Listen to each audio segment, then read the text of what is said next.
महाराष्ट्र में भगवान शिव के 3 ज्योतिर्लिंग हैं, घृष्णेश्वर, भीमाशंकर, त्रयंबकेश्वर।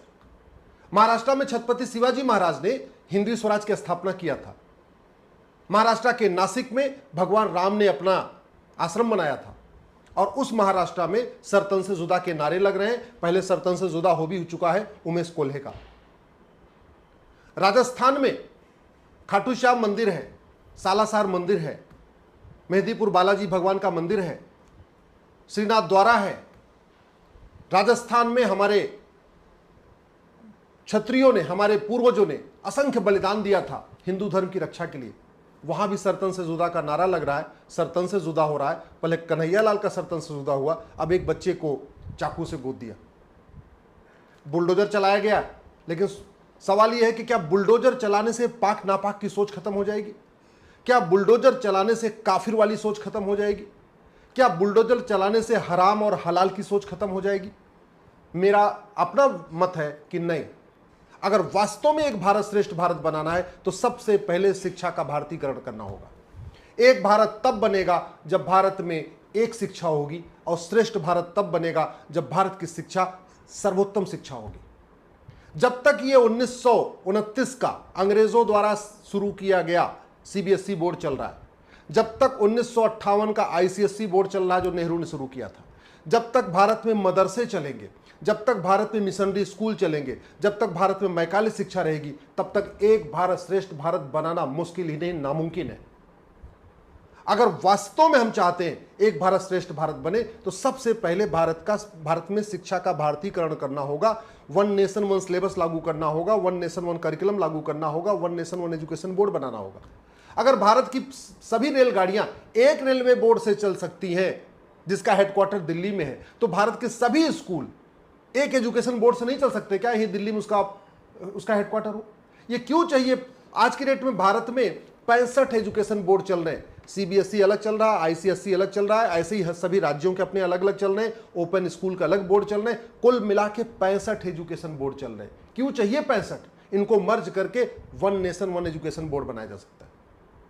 अगर हम चाहते हैं एक भारत श्रेष्ठ भारत बने, सबल भारत बने, सुरक्षित भारत बने, समावेशी भारत बने, संपन्न भारत बने, स्वावलंबी भारत बने, तो सबसे पहले भारत में वैदिक शिक्षा लागू करना पड़ेगा। और मैं कह रहा हूं कम से कम 10वीं तक जरूरी।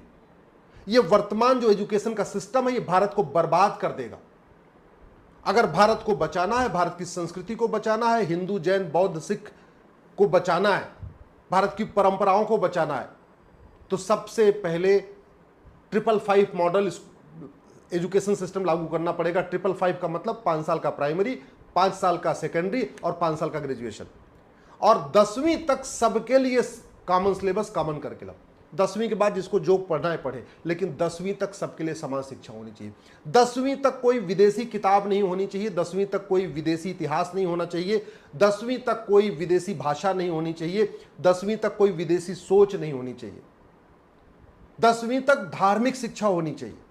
अगर हम चाहते हैं एक भारत श्रेष्ठ भारत बने तो सबसे पहले हमें प्राइमरी में इंद्रियों को नियंत्रण कैसे करते हैं ये बच्चों को सिखाना पड़ेगा, अष्टांग योग सिखाना पड़ेगा, हमारे पूर्वजों के बारे में बताना पड़ेगा, हमारा असली इतिहास बताना पड़ेगा, हमारे ऋषियों महर्षियों के बारे में बताना पड़ेगा, संयुक्त परिवार के बारे में बताना पड़ेगा। अगर हम चाहते हैं एक भारत श्रेष्ठ भारत बने, हमें वेद विज्ञान को पढ़ाना होगा, हमें यज्ञ विज्ञान के बारे में पढ़ाना होगा, हमें स्वास्थ्य विज्ञान पढ़ाना होगा प्राइमरी में, हमें मनोविज्ञान पढ़ाना होगा, हमें गीता विज्ञान पढ़ाना होगा। अगर हम चाहते हैं एक भारत श्रेष्ठ भारत बने, हमें वसुधैव कुटुंबकम बच्चों को सिखाना होगा, नारी तू नारायणी पढ़ाना होगा, हमें जननी जन्म भूमिश्च सिखाना होगा, हमें यत्र नारस्तु पूज्यते रमन्ते तत्र देवता सिखाना होगा। अगर हम चाहते हैं एक भारत श्रेष्ठ भारत बने तो सबसे पहले हमें भारत में वेदों की ऋचाएं पढ़ानी होगी। हमें रामचरितमानस में जो भगवान राम ने एक मर्यादा पुरुषोत्तम का जिसलिए हम उनको मर्यादा पुरुषोत्तम कहते हैं, हमको रामायण की चौपाइयाँ सिखानी होंगी। जो वाल्मीकि रामायण में दोहे लिखे हैं, श्लोक लिखे हैं, उनको सिखाना होगा। अगर हम चाहते हैं कि एक भारत श्रेष्ठ भारत बने तो हमें गीता विज्ञान बच्चों को प्राइमरी में और सेकेंडरी में सिखाना होगा। अगर हम चाहते हैं एक भारत श्रेष्ठ भारत बने तो हमें सत्यार्थ प्रकाश को सिलेबस में डालना होगा। हम चाहते हैं अगर एक भारत श्रेष्ठ भारत बने तो गुरु ग्रंथ साहिब को बच्चों को सिखाना होगा, 10 गुरुओं के बारे में बताना होगा, बौद्ध धर्म की प्रमुख शिक्षाओं को प्राइमरी और सेकेंडरी में सिखाना होगा, जैन धर्म की प्रमुख शिक्षाओं को प्राइमरी और सेकेंडरी में सिखाना होगा। अगर हम चाहते हैं कि एक भारत श्रेष्ठ भारत बने तो शिक्षा का कंप्लीट भारतीयकरण करना होगा, और भारत का संविधान भी यही कहता है। भारत का संविधान मल्टी बोर्ड की बात नहीं करता। भारत का संविधान का आर्टिकल 16 कहता है सबको समान अवसर मिलना चाहिए, और सबको समान अवसर तभी मिलेगा जब सबकी शिक्षा समान होगी। अलग अलग एजुकेशन बोर्ड होगा, अलग अलग किताबें होगी, अलग अलग सिलेबस होगा, सबको इक्वल अपॉर्चुनिटी नहीं मिलेगी। जब सारे कॉम्पिटिटिव एग्जाम का जो एग्जाम होते एक होते हैं, इवन बीएससी बीए बीकॉम में एडमिशन के लिए सीयूईटी शुरू हो चुका है, इंजीनियरिंग के लिए कॉमन एग्जाम हो रहा है, मेडिकल के लिए कॉमन एग्जाम हो रहा है, सेना में जाने के लिए एनडीए का कॉमन एग्जाम हो रहा है, क्लर्क का एग्जाम कॉमन हो रहा है। सबका एग्जाम कॉमन है तो हम कॉमन सिलेबस क्यों नहीं सिखा सकते? कॉमन करिकुलम क्यों नहीं सिखा सकते?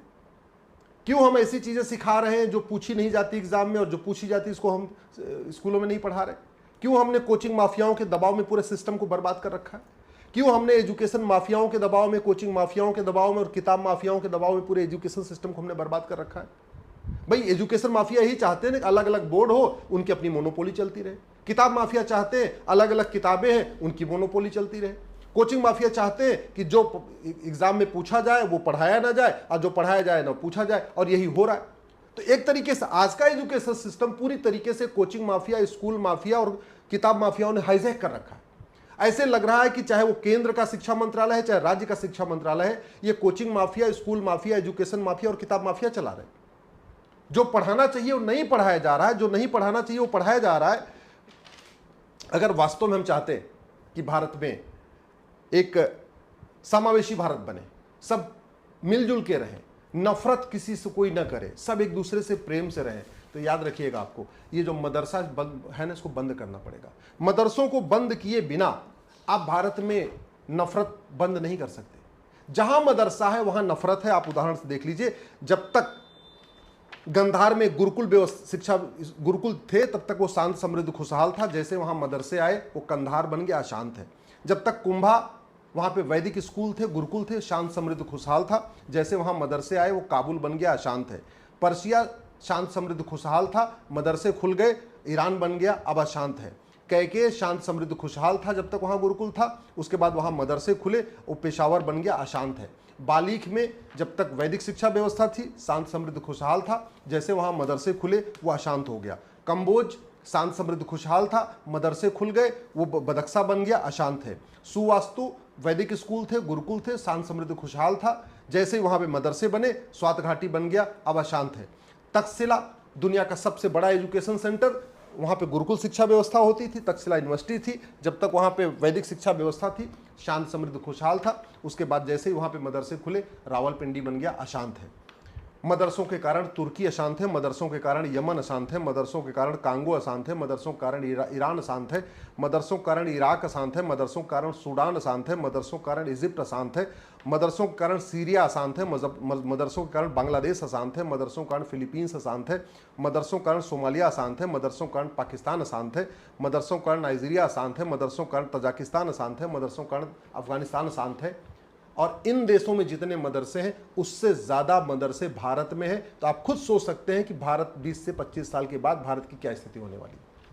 चंद मदरसे खुले थे, दुर्योधन का ननिहाल गंधार, बाद में कंधार बन गया, आज की डेट में अफगानिस्तान कहते हैं। हिंदू जैन बौद्ध सिख खत्म हो चुके हैं। मदरसों में सिखाया ही जाता है ना, काफिरों से नफरत करो, पाक ना पाक काफिर, यही सब तो सिखाते हैं। और सिखाते क्या, जो बीच बीच में वीडियो आते रहते हैं ना पब्लिकली, ये इनफैक्ट ये बहुत कम है। ये जो बातें कहते हैं वो बहुत कम कहते हैं, क्योंकि वो पब्लिक में बोल रहे हैं। एक्चुअल में जो मदरसों में सिखाया जाता है इससे कई गुना खतरनाक बातें सिखाई जाती हैं। अगर वास्तव में हम चाहते हैं एक भारत श्रेष्ठ भारत बने, तो जो हमारे 16 संस्कार थे ना उसको हमें सिलेबस में डालना पड़ेगा। हम 16 संस्कार भूल चुके हैं, जो महर्षि दयानंद जी ने बताया था 16 संस्कार, वो हम पूरी तरीके से भूल चुके हैं। अगर हम वास्तव में चाहते हैं एक भारत श्रेष्ठ भारत बने, तो कुछ नहीं करना है, केवल संविधान का ठीक से इंटरप्रिटेशन करना है। संविधान का आर्टिकल 21 एक क्या कहता है, right to education fundamental right है।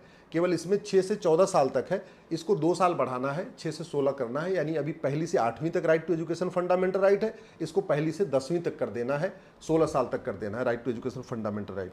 दूसरा काम क्या करना है, ये राइट टू एजुकेशन एक्ट है, इसमें एक शब्द जोड़ देना है, इक्वल, तो ये बन जाएगा राइट टू इक्वल एजुकेशन। और सब कोई इसका विरोध भी नहीं कर सकता, कोई इसका विरोध क्यों करेगा। और तीसरा क्या काम करना है, आपको आर्टिकल 25 में धर्म और रिलीजन को डिफाइन कर देना है। कुछ लोग कहेंगे आप रामायण कैसे पढ़ाएंगे, आप भगवत गीता कैसे पढ़ाएंगे, तो आपको मैं बता दूं, धर्म अलग होता है, रिलीजन अलग होता है। भगवत गीता, वेद, रामायण, रामचरितमानस, गुरु ग्रंथ साहिब, सत्यार्थ प्रकाश, ये रिलीजियस बुक नहीं है, ये धार्मिक किताब है। इसमें किसी रिलीजन को प्रमोट नहीं किया जाता है, ये धार्मिक पुस्तक है, यूनिवर्सल बुक है, ये सबके लिए अच्छी होती है, मानवता सिखाया जाता है इसमें। तो इसको लागू कर सकते हैं, केवल धर्म और रिलीजन को डिफाइन करना है। आप सोच रहे हो कि आर्टिकल 28 में लिखा हुआ है कि रिलीजियस किताब नहीं पढ़ा सकते, तो हाँ बिल्कुल रिलीजियस किताब नहीं पढ़ा सकते। बाइबल रिलीजियस किताब है, कुरान रिलीजियस किताब है, तो 10वीं तक कोई रिलीजियस किताब नहीं पढ़ाना चाहिए। हाँ, धार्मिक किताब पढ़ानी चाहिए। और वैसे भी ये भारत का संविधान है, तो भारतीय शिक्षा, भारतीय संस्कृति, भारतीय परंपरा, भारतीय ज्ञान के प्रचार और प्रसार के लिए बना हुआ है। ये अरब की संस्कृति, अरब के ज्ञान और अरब के प्रचार प्रसार के लिए नहीं बना हुआ है। ये यूरोप या ब्रिटेन का संविधान नहीं है, ये बाइबल को प्रमोट करेगा। ये भारत का संविधान है, और भारत का संविधान धार्मिक पुस्तक पढ़ाने का विरोध नहीं करता है। करना केवल इतना है, संविधान में आप केवल इसका इंटरप्रिटेशन ठीक से करना है। आर्टिकल 30, कुछ लोग कह रहे होंगे आर्टिकल 30 में माइनॉरिटीज को अपना स्कूल खोलने का अधिकार है। तो एक चीज बता दूं, माइनॉरिटीज को अपना स्कूल खोलने का अधिकार है, माइनॉरिटीज को नफरत सिखाने का अधिकार नहीं है। स्कूलों में नफरत सिखाने का अधिकार न मेजॉरिटी को है न माइनॉरिटी को है। दूसरी बात, माइनॉरिटी आज तक डिफाइन ही नहीं हुआ, केवल माइनॉरिटी को डिफाइन कर दिया जाए। 1% से ज्यादा कम्युनिटी कभी माइनॉरिटी नहीं हो सकती, इसलिए भारत में क्रिश्चियन और मुस्लिम माइनॉरिटी हो ही नहीं सकते। दूसरा जो इसका पैरामीटर होता है, रूलिंग कम्युनिटी कभी माइनॉरिटी नहीं हो सकती है। यहाँ पे मुस्लिम्स ने बाकायदा रूल किया है 400-500 साल तक, ब्रिटिश ने भी यहाँ रूल किया है 200 साल तक।